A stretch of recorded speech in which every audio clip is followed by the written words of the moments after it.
Pre-implantation genetic diagnosis is used to detect and avoid transmission to the embryo of serious diseases caused by genetic abnormalities and/or chromosomal abnormalities that can sometimes make getting pregnant impossible or cause premature pregnancy loss. Pre-implantation genetic diagnosis is a genetic analysis of the embryo that is performed by studying a biopsy of its cells prior to transfer to the mother's uterus.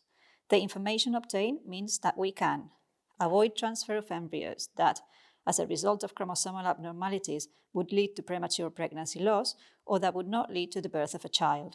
Locate and prevent serious illnesses in the embryo caused by genetic abnormalities, ensure the birth of a healthy offspring, and the end transmission of diseases to future generations. This leads us to differentiate between different types of pre-implantation genetic diagnosis. pgda, the aneuploidy analysis pre-implantation genetic test. Chromosomal abnormalities in the embryo are one of the main reasons for low pregnancy rates.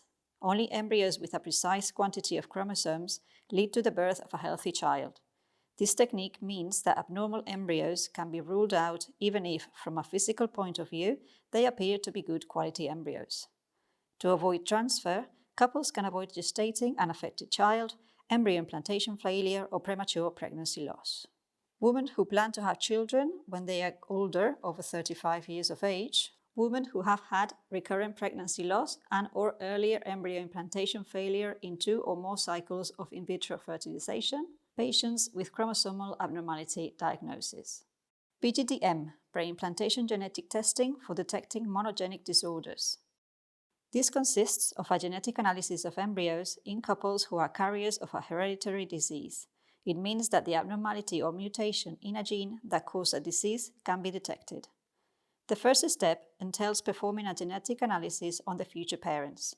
The aim is to identify the error in the gene, mutation, that causes the disease. Once we have the genetic study, next step would be to undergo an informativity test which will allow us to design a specific diagnosis and strategy for the family disease.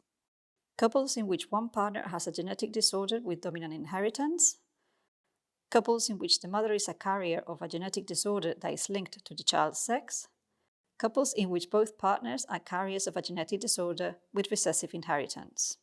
pgtsr, the pre-implantation genetic test for detecting structural abnormalities. This test detects embryos with abnormal chromosomes because they are broken or because there are incorrect links between segments. The structural chromosomal abnormalities, such as these, can vary in type. They can include deletions, translocation, duplicates, insertions, inversions, and ring formation. The use of this test is recommended when one partner is a carrier of a structural chromosomal abnormality. Non-invasive pgda. A recent variant of pgda is the non-invasive pgda. It consists of embryo chromosome screening which, instead of being based on an analysis of cells extracted during an embryo biopsy, is based on DNA excreted by the embryo into the culture medium. It has been demonstrated in the laboratory that embryos release DNA into the culture medium during the in vitro development. This can be analyzed to determine if the embryo is euploid, chromosomally normal, or aneuploidy, chromosomally abnormal.